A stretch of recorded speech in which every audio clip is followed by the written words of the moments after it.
Hi there, I'm Kenny Byerly.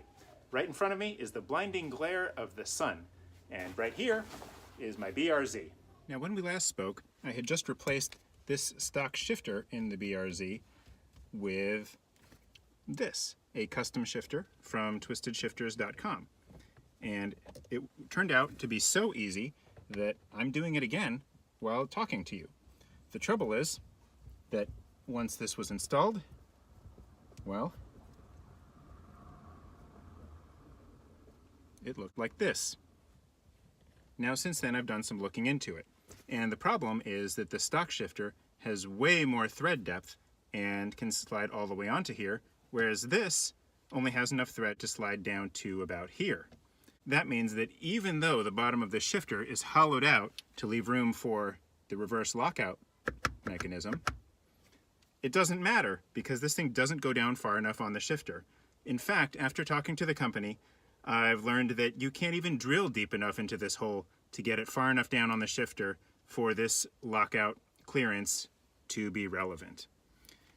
Now today, I'm planning to address the problem with another little piece, this reverse lockout adapter that I found on eBay.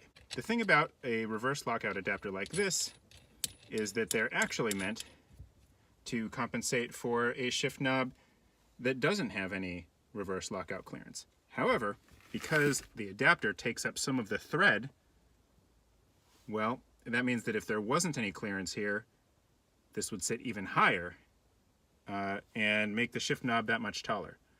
Let's see what happens when I have this adapter, but I also have this clearance, which might allow it to sit down a bit lower than if the thread was flush with the bottom.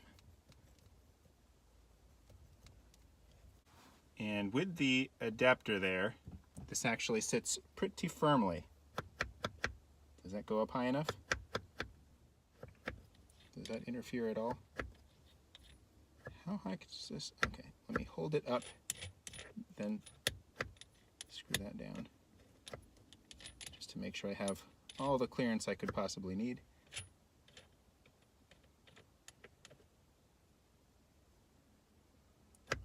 Stop it right there.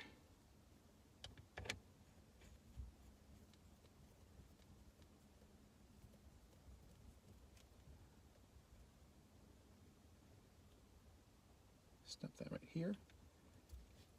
Tighten that upwards. So now it's like I have the locking nut if I just use the adapter that way.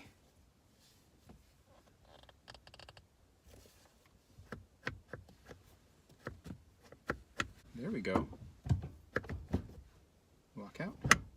First gear, second gear. And this, in my opinion, is much less stupid looking. Well, I don't know about you, but I would call that a success. And if you wouldn't call it a success, I think you should reevaluate yourself because it seems like you're being needlessly stubborn about doling out the word success. That's all for now. Join me next time I do something really easy and make a video about it. Bye!